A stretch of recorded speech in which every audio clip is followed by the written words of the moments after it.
로마서 13장 8절부터 14절까지의 말씀입니다.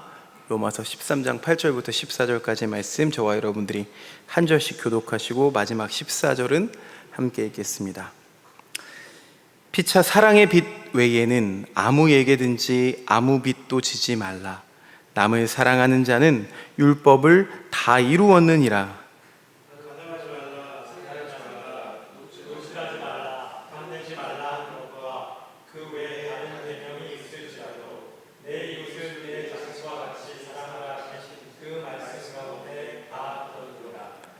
사랑은 이웃에게 악을 행하지 아니하나니 그러므로 사랑은 율법의 완성이니라.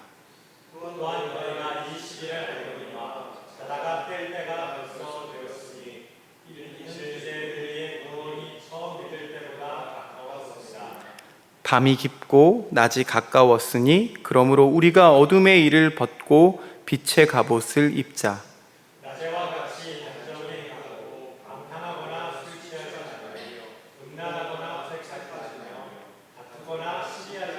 14절 함께 읽겠습니다. 오직 주 예수 그리스도로 옷 입고 정욕을 위하여 육신의 일을 도모하지 말라.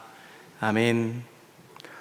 오늘도 주님의 말씀을 은혜로 함께 나누고 듣습니다. 일제시대를 생각해 보면 지금보다도 훨씬 더 격변하던 그런 시대를 살아야 했던 우리 신앙의 선배들을 한번 생각해 보게 됩니다. 이 신앙의 선배들에게는 두 가지 선택지가 있었는데요. 조국의 독립을 위해서 싸울 것인가, 아니면 그저 시대를 받아들이고 타협하면서 살 것인가 라는 선택지가 있었습니다. 해방 이후에 자기 목숨을 걸고 독립을 위해 헌신했던 분들과 그의 가족들은 역사 속에서 잊혀져 갔지만, 오히려 타협한 세력들은 자신들의 과거를 또 반공이라는 이름으로 세탁해서 기득권 세력으로 자리 잡았습니다. 한번 잘못 깬 단추는 좀처럼 본래의 모습으로 돌아가기가 어렵습니다. 그렇게 회복되지 않은 상처, 왜곡된 역사는 지금도 거짓과 기민이 진실이 되고 배신과 변절을 선택해도 그것을 정의로 인정받을 수 있으며 자기만 잘 살면 그만이라는 타락한 가치를 고스란히 후대에게 물려주고 있습니다. 세상이 이처럼 비겁하고 비열함에도 대체 무엇이 어떤 이들로 하여금 이렇게 나라를 위해서 모든 것을 걸게 만들었을까요? 어떤 특별한 능력이 있어 해방의 날이 오고 있음을 내다보기라도 했던 걸까요? 자, 이 물음은 하나님의 구원을 향하는 우리 신앙인들에게도 무척 중요합니다. 우리도 우리의 현실 앞에 서면 대체 하나님은 어떤 방식으로 역사하시고 어떻게 우리를 구원해 내실까라는 똑같은 물음을 던질 수밖에 없기 때문이죠. 여러분은 하나님의 구원이 오늘도 여러분 삶 속에서 선명하게 눈에 들어오고 있습니까? 출애굽기 12장 말씀은 하나님께서 아브라함과 맺으셨던 약속이 등장합니다. 하나님은 아브라함과 그의 후손들에게 가나안 땅을 주시기로 약속하셨어요. 애굽에서 총리까지 지낸 요셉은 그래서 그 약속을 알기 때문에 죽어서라도 그 땅으로 다시 돌아가기를 원했습니다. 이스라엘은 모두 하나님께서 약속하신 그 자신들의 땅, 그 가나안 땅으로 돌아가야만 합니다. 하지만 문제가 있었죠. 이 이스라엘이라는 이 백성들은요, 이 애굽 제국, 대애굽 제국을 작동시켜야 할 아주 훌륭한 노동력 자원이었기 때문입니다. 그러니 이들을 그냥 쉽게 애굽 왕 바로와 제국이 놓아줄 리가 없다는 사실이죠. 결국 하나님께서는 이 모세를 통해 10가지 애굽 땅에 재앙을 내리신 이후에야 비로소 바로가 모세의 요구를 들어주게 됩니다. 9번째 재앙까지도 꿈쩍하지 않았어요. 그런데 이 바로를 무릎 꿇게 만든 마지막 재앙이 이 애굽 땅에 있는 모든 장자와 가축의 첫 새끼들에게 내린 죽음이었습니다. 하지만 이 심판에는 큰 위험이 존재했죠. 애굽인들만이 아니라 애굽 땅을 향한 심판이었기 때문입니다. 애굽 땅에 있는 생물에게 무차별적으로 임하는 재앙이었기 때문에 거기에 살고 있는 이스라엘이라고 해서 이 재앙을 피해갈 수가 없는 노릇이었습니다. 우리 속담에 빈대 잡으려다가 초가상간 다 태운다 뭐 이런 말이 있죠. 그럴 수 없는 노릇이죠. 그래서 하나님께서는 이 심판에 앞서서 이스라엘에게 특별한 준비를 시키시죠. 그게 바로 유월절 의식입니다. 오늘도 우리가 찬양했지만 이 유월절이라는 의미는 여러분이 익히 아시는 대로 지나갔다라는 뜻을 가지고 있습니다. 그러니까 처음부터 없었던 것이 아니라 우리 또한 피할 수 없는 현실이라는 것이 먼저 전제가 되고 있는 거죠. 간단하게 유월절 예식을 한번 복기해 볼까요? 우선 유대력으로 한 해의 첫 달인 니산월 10번째 날에 모든 이스라엘 백성들은 이 가정마다 어린 양 한 마리를 선택합니다. 그리고 사흘 뒤 니산월 14일 저녁에 미리 준비했던 그 양을 잡습니다. 그래서 피는 문설주와 또 임방에 바르고 잡은 고기는 구워서 무교병과 쓴나물과 함께 먹는 절기가 바로 이 유월절기입니다. 피를 바른다는 건, 피를 바르는 이유는 이 죽음의 재앙을 피하기 위한 표식이었죠. 죽음의 사자가 그 표식을 보고 지나갑니다. 먹을 때도 지켜야 되는 것이 있었는데 허리에 띠를 띠고 신을 신고 지팡이를 잡고 서둘러서 먹어야 했습니다. 언제일지 모르는 급박한 상황을 예비하는 모습인 거죠. 하나님은 모세에게 이 날을 영원한 규례로 삼으라고 명령하셨고, 지금도 이스라엘 모든 민족은 이 매년 니산월 14일 저녁이 되면 양과 빵 또 포도주를 마시면서 이 유월절을 지킵니다. 그렇다면 왜 이스라엘 사람들은 이 유월절 절기를 지키는 걸까요? 3500년 전 이 유월절 사건을 직접적으로 경험했던 조상들뿐만 아니라 오늘의 이스라엘이 모두 이 유월절을 지키는 이유는 아주 간단합니다. 유월절 사건을 통해서 하나님의 구원을 경험했기 때문이죠. 어찌 보면 이 양의 피를 바른 곳에만 죽음이 피해갔다라는 이 유월절 이야기가 미신적이고 비과학적인 그냥 전설 같은 이야기라서 믿지 못하겠다 하시는 분도 있을지 모르겠습니다. 그런데 애당초 우리 인생을 보면 과학이나 이성으로 모든 것을 다 설명할 수 있는 것은 아니죠. 우리도 불과 2, 3년 전 이 유월절 사건의 실체를 목격한 기억이 있습니다. 팬데믹이 창궐했을 때 세계 곳곳에서 일어난 그 죽음을 감당할 수 없어서 시체들을 보관할 곳도 없어서 그 시체들을 그냥 폐기하던 끔찍한 광경을 우리가 분명히 목격했습니다. 끝도 없이 사람들이 죽어나가자 하루아침에 도시의 기능을 잃어버렸습니다. 도시는 봉쇄되어 버렸습니다. 만나는 것조차, 심지어 예배하는 것조차 어려웠습니다. 여기에 있어 우리가 강대국이라고 생각했던 나라들도 예외가 없었죠. 생각해보면 애굽 땅에 마지막 재앙이 내려졌던 그 다음날 아침에도 바로 이와 같았을 겁니다. 처음 난 모든 것의 떼죽음, 말 그대로 이 애굽 제국의 현실은 지옥 같았을 거예요. 사람들은 그때나 지금이나 세상을 움직이는 힘이 어떤 강력한 군사력이나 경제력 같은 그 제국을 상징하는 것들에 있다고 믿습니다. 세상뿐만이 아니죠. 그리스도인 또한 그런 것들이 나를 구원해낼 수 있을 것이라는 그런 믿음에 사로잡혀서 그런 힘들을 얻기 위해서 몸부림치며 살아갑니다. 심지어 그런 것을 얻게 해달라고, 누리게 해달라고 기도하기도 하죠. 그런데 이스라엘은 지금 자신들을 노예처럼 부리는 그 애굽 제국과 신의 화신이라고 믿었던 이 바로가 처절하게 무너져 내리는 그 모습을 목격하게 된 겁니다. 유월절을 보낸 다음 날 아침, 이스라엘은 역사를 세우기도 하고 또 무너뜨리기도 하시는 그 힘이 기존에 알던 제국이나 제국의 우상들보다 더 강력한 존재에 의해서 라는 그 역사 너머를 꿰뚫어보는 통찰을 갖게 되었습니다. 그들이 보았던 능력, 바로 여호와 하나님이시죠.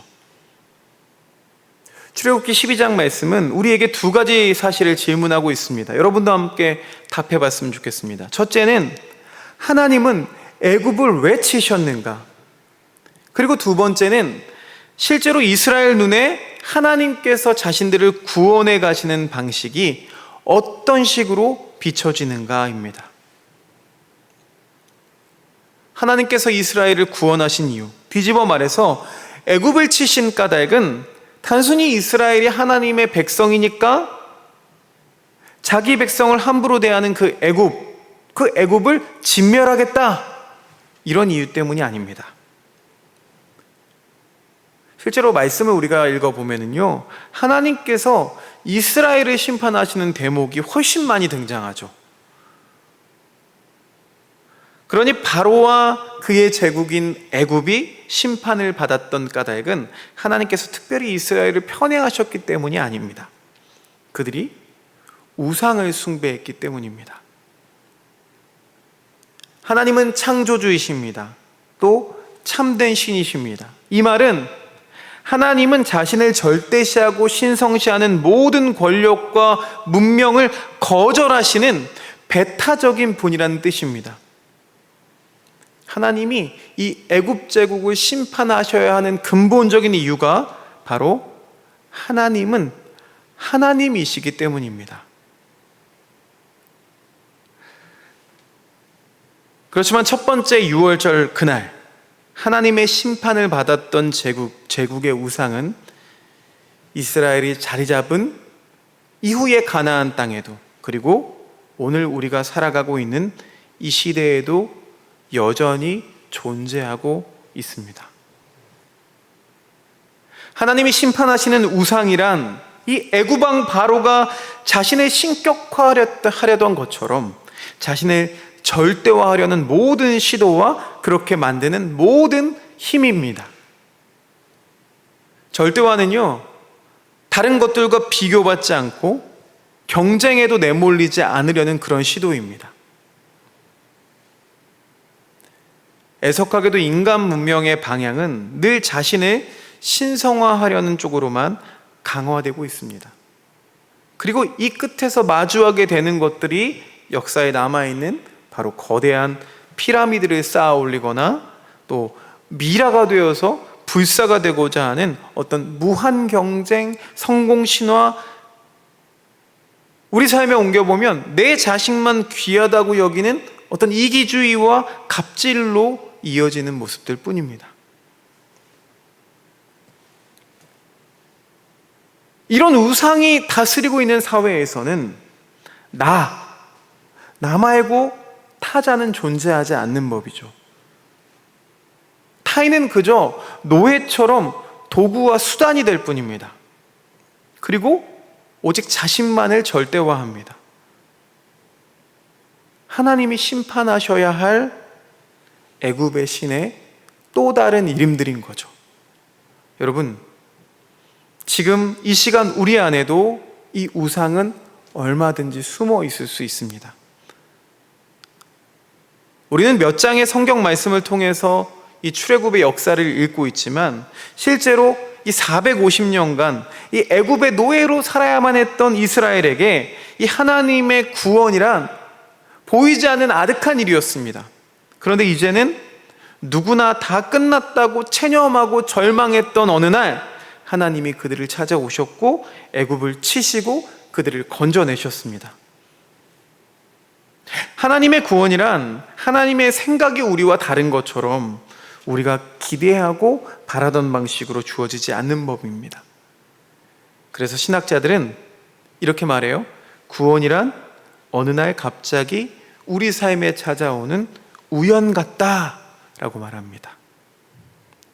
여기서 말하는 우연이란 무의미하다는 뜻이 아닙니다. 하나님의 어떤 고유한 능력, 고유한 방식으로 심판하시고 또 구원하시는 분이시라는 것을 뜻하고 있죠. 그런데도 우리는 내가 바라고 원하는 방식으로 하나님의 구원을 요구하고 또 그 구원을 강화합니다. 그러다가 결국은 그런 방식으로는 그 구원을 경험할 수 없다는 것을 깨달을 즈음 하나님은 그럼 계시지 않는 것인가? 라는 불신에 떨어지기도 합니다. 사도 바울은 우리가 잘 아시다시피 인간에 의해 천착했던 바리새인 중의 바리새인이었습니다. 하지만 자기의 의를 쌓아 올리기를 강요하는 그 율법의 절대적인 기준은 부담감과 또 죄책감이라는 짐만 우리에게 짊어질 뿐이었죠. 우리는 모든 율법을 다 성취하고 지켜낼 능력 자체가 없습니다. 바울은 두 가지 사실을 깨달았습니다. 의로움과 구원은 우리의 노력에 대해서 반대급부로 주어지는 것이 아니라 오직 하나님께서만 우리에게 주실 수 있는 전적인 은총 사건이라는 것을 깨닫게 됐습니다. 이런 고유한 하나님의 구원 방식을 유대인들은 꺼리고 이방인들은 미련하게 여겼던 예수 그리스도의 십자가 안에서 발견하게 된 것이죠.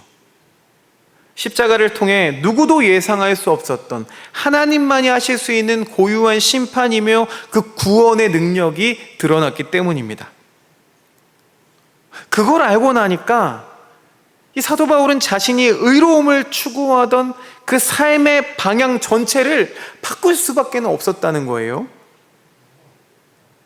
구원이 우리의 기대마저 뛰어넘는 하나님께 달려있다는 것을 깨달았기 때문에 그래서 그는 오늘 읽은 말씀처럼 이렇게밖에는 말할 수 없었던 겁니다. 로마서 13장 10절 말씀 함께 읽어보겠습니다. 시작. 사랑은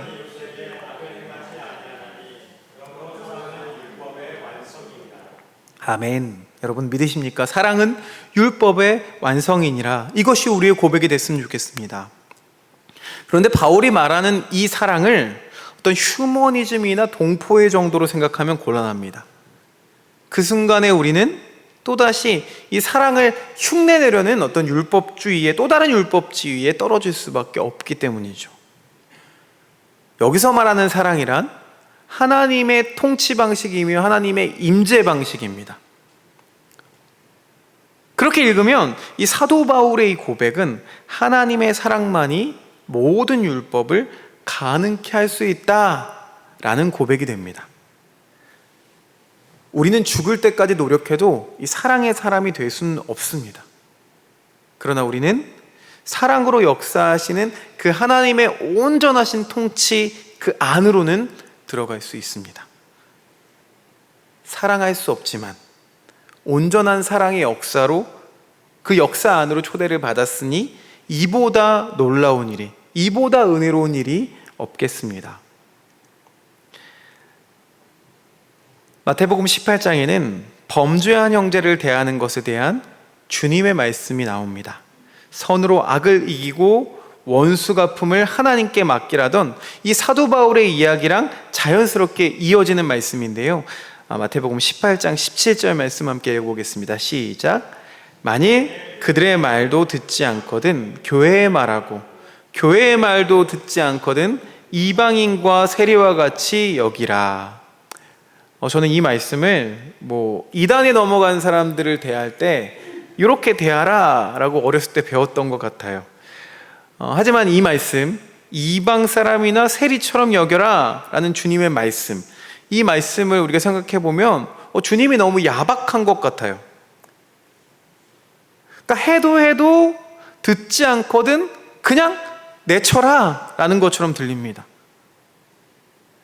결국 주님도 그냥 한 사람보다는 이 공동체를 지키는 편을 선택하신 것 같아 보이는 거죠. 하지만 말씀을 이렇게 읽으면 안 되죠. 정작 주님의 말씀을 지금 기록하고 있는, 전하고 있는 마태를 보면은요, 마태의 직업이 뭐였죠? 마태도 세리였습니다. 자신이 어떤 사람이었는지를 잊은 채 세리를 더러운 사람처럼 취급하는 것이라면, 여러분, 이건 뭐예요? 우리 속담대로 못 묻은 개가 못 묻은 개를 나무라는 꼴이 되죠. 자신들의 친일 행적을 반공이라는 이름으로 덮어버린 채 독립운동했던 분들을 핍박하고 모욕하는 오늘의 어떤 사람들의 모습이 비쳐 보입니다. 마태는 이 말씀을 기록하면서 아마도 처음 주님을 만났던 그날을 떠올렸을 겁니다. 유대 동포들이 더러운 죄인이라고 욕하고 변절자라고 비난했던 그 자신을 주님은 어떤 이유도 묻지 않으시고 나를 따라오라 라며 부르셨습니다. 한 운명 공동체가 되어주셨던 거죠. 세상으로부터 버려지고 높은 담벼락 밖으로 내몰렸던 자신에게 이 평화를 이루어 주셨던 것은 오직 주님밖에 없었습니다. 이 이방 사람이나 세리처럼 여겨라 라는 말씀 앞에는요, 주님께서 세리였던 나를 대하셨던 것처럼 이라는 한 구절을 넣으면 좀 더 제대로 해석되는 것 같습니다. 그도 그럴 것이 주님은 이 마태뿐만 아니라 늘 그런 이들을 찾아가셨고 그런 이들의 친구가 되어주셨습니다.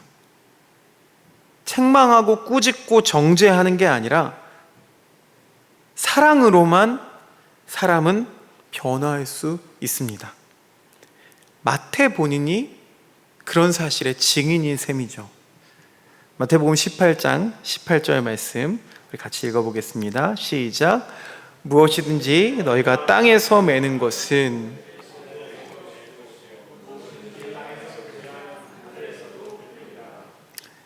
비로소 땅에서 메고 풀어야 할 일들이 무엇이었는지 이제야 눈에 들어옵니다. 우리에게 맡겨진 일은 하늘의 일이 아닙니다. 땅의 일일 뿐입니다.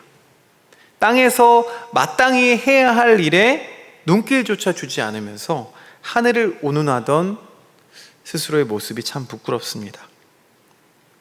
단박에 하늘을 바꿀 수 없는 노릇입니다. 그저 우리가 할 수 있는 일, 우리가 해야 할 일은 내가 발 딛고 서 있는 이 땅에서 억울하고 속상한 삶에 매인 그 이들을 풀어주는 그런 일 뿐입니다. 슬프고 괴롭다고 피해갈 수도 없고 어쩔 수 없다고 외면해서도 안 됩니다. 눈물이 나더라도 가야 할 그 길은 가야만 합니다. 마태복음 18장 20절 말씀 끝으로 함께 읽어보겠습니다. 시작. 두세 사람이 내 이름으로 모여있는 자리 거기에 내가 그들 가운데 있느니라. 아멘. 그런 이들 두세 사람이 모인 곳이라면 주님도 그곳에 함께 하신다 라는 것이 우리들의 믿음입니다. 지금은 아무것도 보이지 않아도 어느 날 마주치는 우연처럼 하나님의 구원은 이미 예수 그리스도를 믿는 믿음 안에 살아가는 이들의 하늘 위에서 필연적으로 이루어졌음을 믿으시기를 바랍니다. 우리는 그리스도를 따르는 것이야말로 땅에 매인 것을 풀어내고 풀린 것을 메어주는 최선이라고 믿습니다. 그리고 바로 그 일을 위해 주님께서 우리들을 또한 우리 교회를 부르셨습니다. 그 부르심에 응답하는 저와 여러분들 되시기를 주님의 이름으로 축원드립니다.